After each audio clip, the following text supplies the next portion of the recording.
Okay, so welcome to this first video in the playlist on calculus of variations, and in this video I'm going to try and give you the motivation for calculus of variations, and the problems which calculus of variations aims to solve are really quite brilliant, and they're really easy to understand what the problem is. So let us begin. So calculus of variations. So the first problem I'm going to talk about is the problem of finding the shortest distance between 2 points. Well, if you have a two-dimensional plane and you have 2 points A and B, then we know what the shortest path is between them. So basically what I mean is if you want to get from A to B, you can follow any path, and I want you to find me the path that minimizes the distance. So we could put, put coordinates onto this two-dimensional plane, as Descartes taught us to. So we can ascribe a vector algebra to it, and we can write this path y as a function of x, where y is this variable and x is this variable. So to each point in the x along the x-axis, you ascribe a point on the y-axis. Obviously, there will be some paths that you can't do in this way, so you will need to parameterize the curve. So, for instance, if I have a path like this, you won't be able to describe that as a function y as a function of x, because it won't be a function, because I'm ascribing multiple points of y to a single point of x. So instead you'll have to have an interval, say 0 to 1, which you map into R2, so you'll have a function which maps this into R2. So to each point in this interval, it's going to ascribe a point in R2, and that will be the form that the path takes on. But for simple examples, we can just think of it as describing the path as y as a function of x. But for more complicated paths, we'll have to obviously parameterize our curve. So in the two-dimensional plane, we know the answer to this. It's the straight line. That path from A to B is the path which minimizes the distance. There is no path that you can take that will have a shorter distance than that. Assuming the two-dimensional plane has the usual metric, i.e. distance between 2 points is the usual distance that we are all familiar with. If you have 2 points, let's say A has the coordinates x1, y1, and B has the coordinates x2, y2, then the distance is given by the Pythagorean Pythagoras' theorem, x2 minus x1 squared, which is delta x, so this distance, the length of that bit along there, plus y2 minus y1 squared, and then square root that. That's the distance. Okay, so that problem, if we state it in more advanced language, what are we actually trying to minimize, basically? So what we need, so let's say f maps this interval, let's say 0, 1, onto R2, and that R that I put up there should have been R2. So it's and there should be a 2 there as well. So we're mapping 0, 1 onto R2, and let me tell you exactly what I mean by that. I mean, let's call this the general variable you use for a parameter is t. You're mapping t onto some ordered pair of real numbers. So you map it onto a coordinate, a two-dimensional coordinate. And you do that for each one. And so if I had an example, I could say f would map t. So let's give a specific example. Let's do let's let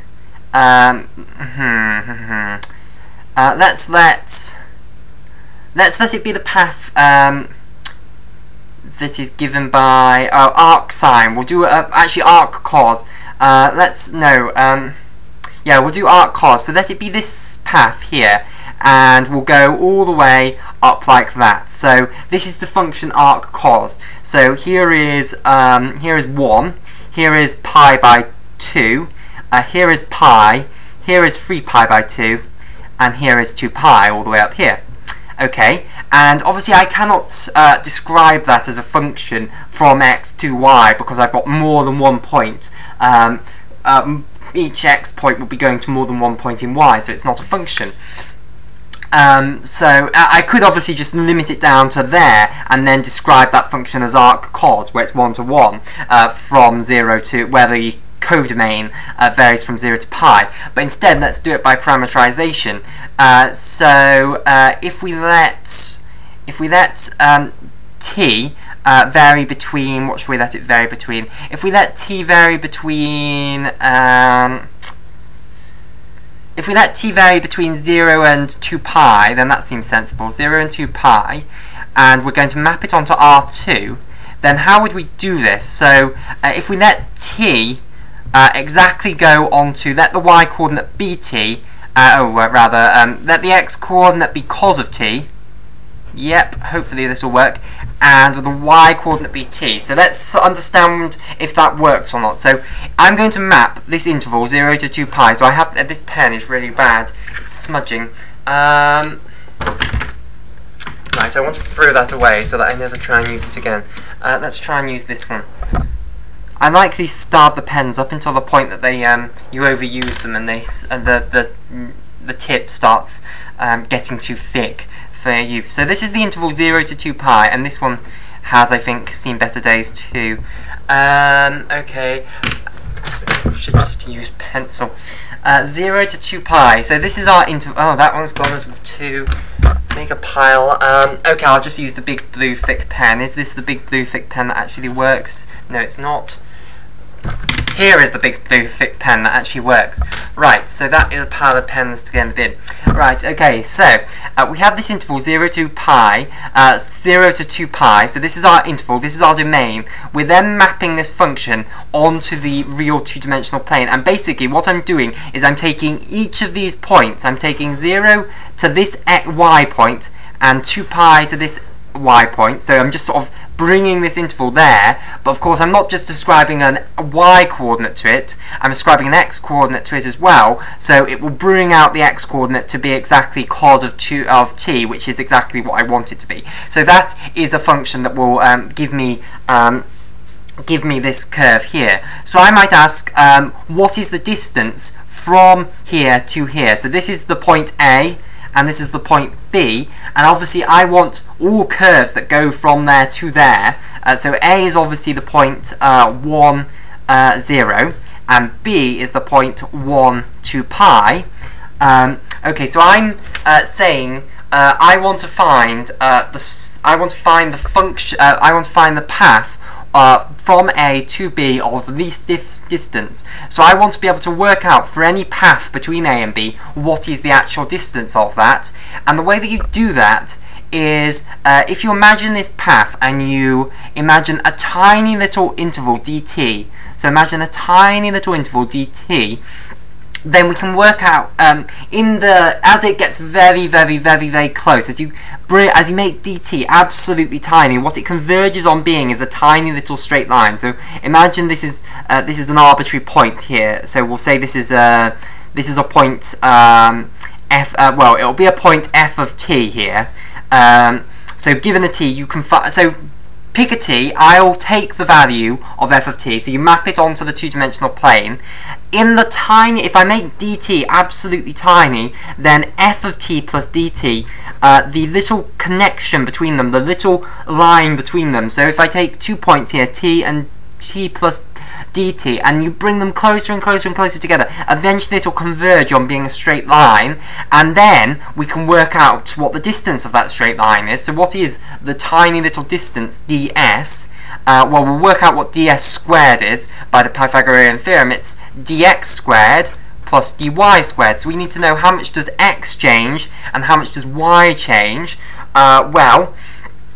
So we need to take, we have our function which is mapping this interval 0 to 2 pi onto R2, and we want to know what is dx squared for a tiny little dt squared. So we've made a tiny little dt squared, so we then apply the chain rule and we say that it's dx dt squared So how much x changes for a tiny little change in dt times dt squared plus dy dt squared dt squared. Now that is not a rigorous argument, not by any stretch of the imagination, but it's an intuitive argument, and often in calculus you can make these sort of arguments and they turn out to be correct even though we haven't rigorously proven this using the full rigor of mathematical analysis.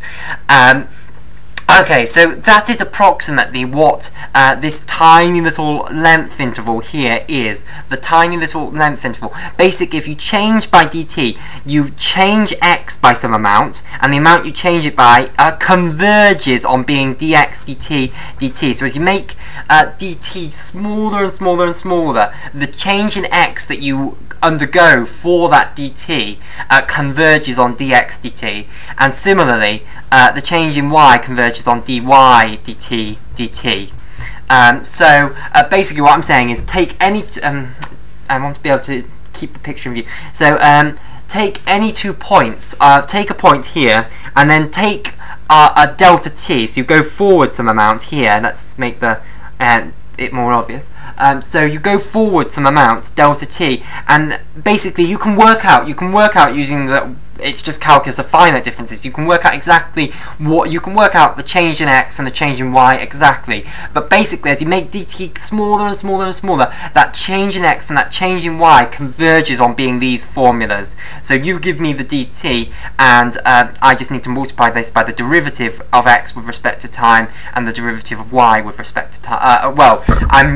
That's where the parameterization t comes from. It would originally, you were parameterizing curves in terms of time because you were imagining them as paths, and you would be at a certain point on that path given a certain time. Okay, so basically that is ds squared at dt at a certain time t at for a value of the parameter t. So basically what we want to do is add up all of the square roots of ds squared from 0 to 2 pi. So we'll imagine that for any path you give me here, I will parameterize it in terms of the 0 to 2 pi. Obviously that, more sensibly, we'd have just done 0 to 1 because it's more standard. But I chose in this case to parameterize it in terms of 0 to 2 pi. So whatever curve you give me, say it's this, I will parameterize that using the interval of 0 to 2 pi. Then basically, for every little t moment on here, I've worked out what ds squared is, so what I need to do is add them all up, in a sense. Now the reason that this works is that what I'm really saying is that I need another piece of paper. So we have this formula that ds squared is equal to dx dt squared dt squared plus dy dt squared dt squared. So basically that gives us the tiny little length of a tiny segment for, if you move time forward a tiny amount, that gives us what ds squared is. So this is f of x, this is f of f of t, this is f of t, which is some x0 y0, and this is f of t plus dt, which is some we're saying it's going to converge on being x0 plus dx dt dt, y0 plus dy dt. Now of course for any finite dt this is not true, but as you make dt smaller and smaller and smaller, it converges. The limit of it is that. Okay, so basically what we're saying is that I can square root this to get ds.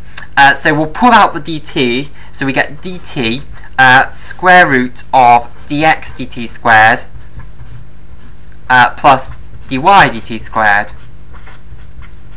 Okay, and then the idea is that I can form a differential equation. I can say that ds dt is equal to the square root of dx dt squared plus dy dt squared.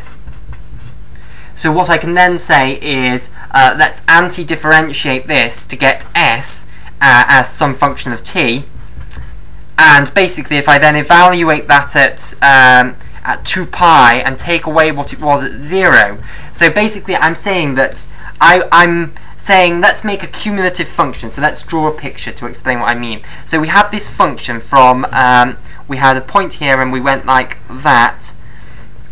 So we had a and b. I'm saying make a cumulative function. Take s, which is going to map the 0 to 2 pi onto the real numbers.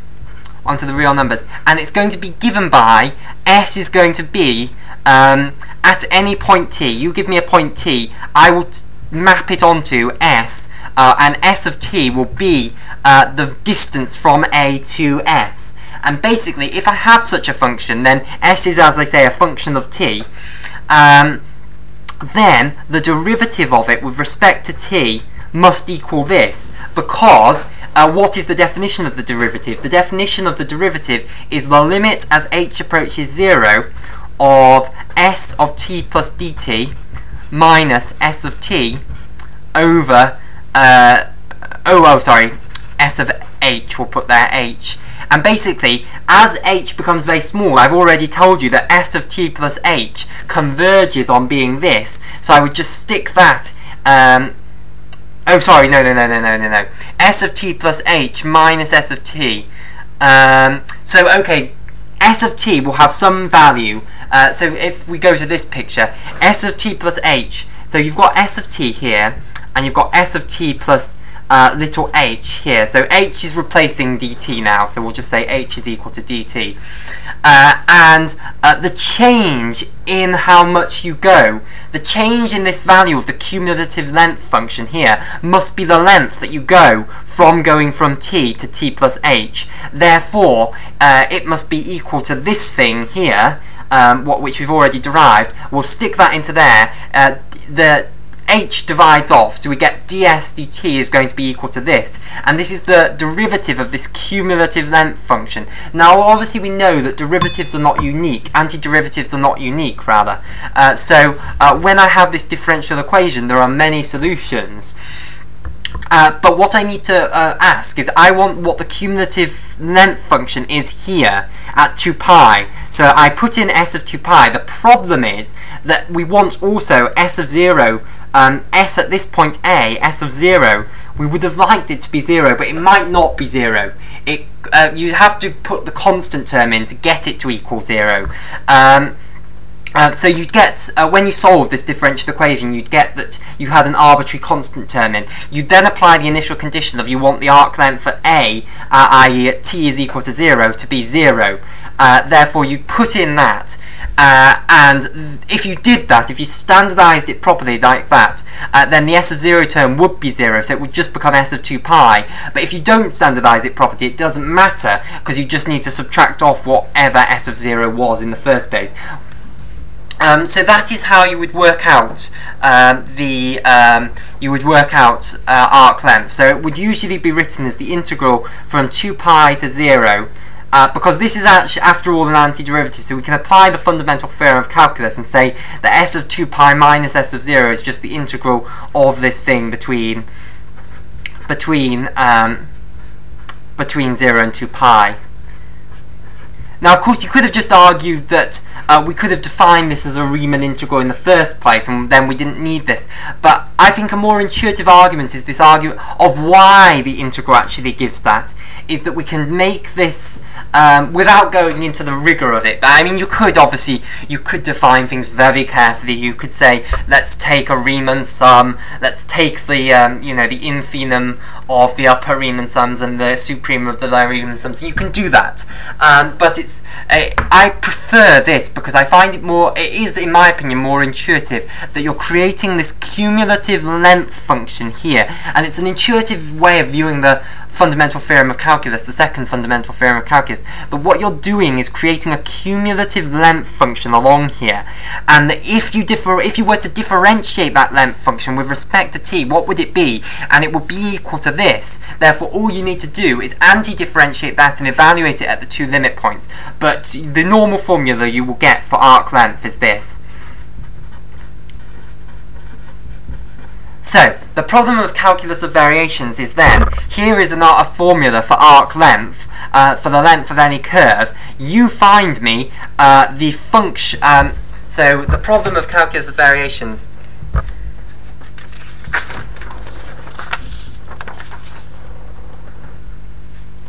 So we have this function a, which is equal to the integral from 0 to 2 pi of the square root of dx dt squared plus dy dt squared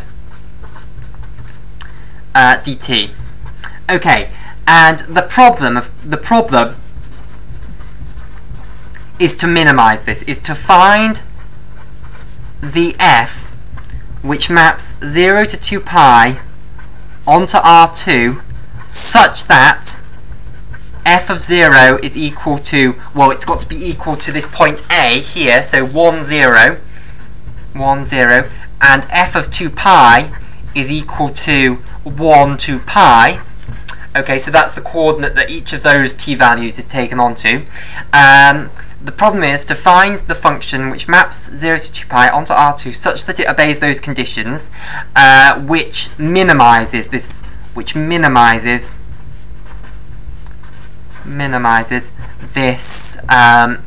this integral, i.e. minimizes a.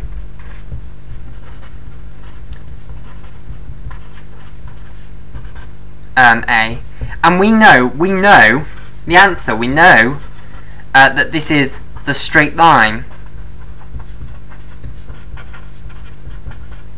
But how do you prove that? How do you prove that the straight line minimizes this? And furthermore, what if, instead of having a flat two-dimensional plane, and this is the real reason calculus of variations was invented. Calculus of variations, by the way, will prove this. We're not going to prove it in this video because we need to firstly establish the laws of calculus variations, but that's a motivation. One motivation is to prove that the straight line is the shortest, it does minimize this integral. Another problem is, for instance, say you have some arbitrary surface. Say we have, for instance, a two-dimensional sphere.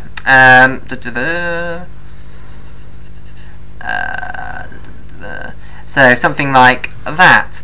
So a two-dimensional sphere, and I have 2 points A and B on there, and I want to find the shortest path between A and B. Say I want to minimize that. Again, you can formulate this in terms of an integral. So basically what we do is we'd have a function f, which is mapping, let's use the more standard interval of 0 to 1. It's going to map it onto S2. So how do you do S2?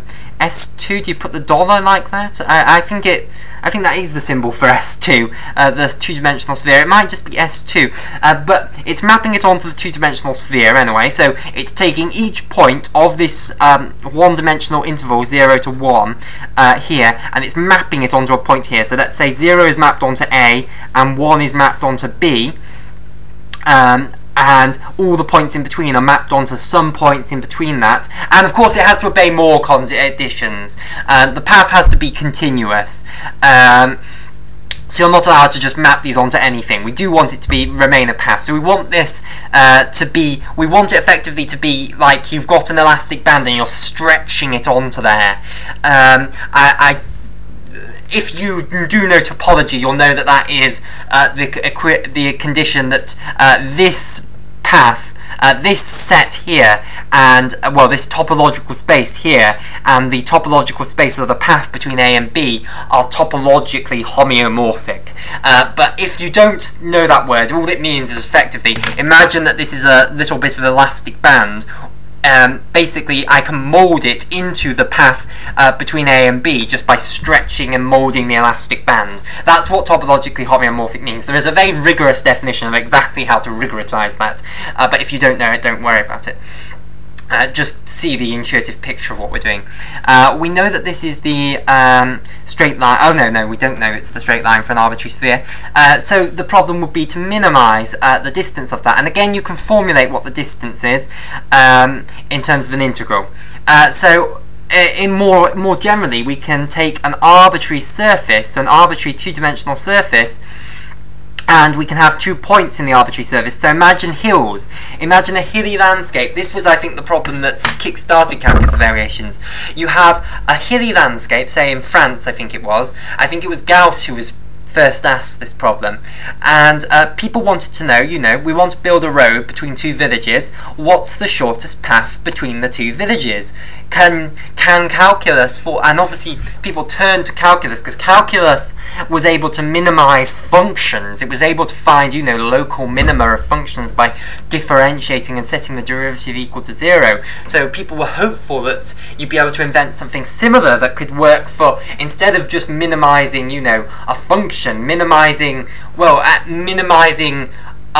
what's going to be called a functional, a function of a function. So in normal calculus, you have something like, you have a problem like, you have a graph like this, and you want to find the local minimum like that. So you have an f which is mapping, say, the real numbers onto the real numbers, and you want to find a value in the real numbers for which this is minimized, say, is a problem in calculus.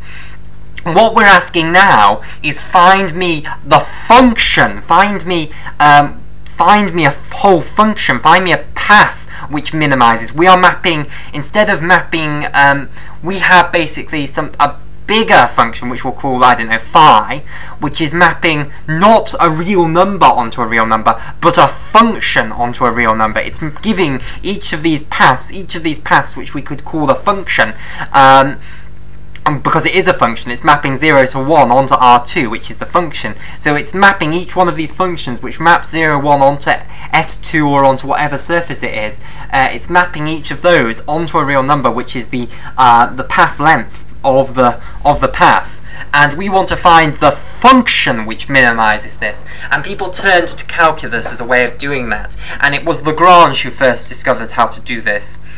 So that's one motivating example of a problem that is going to be very, very important to us, and is something we would like to be able to solve, and is one of the main motivating problems for calculus of variations.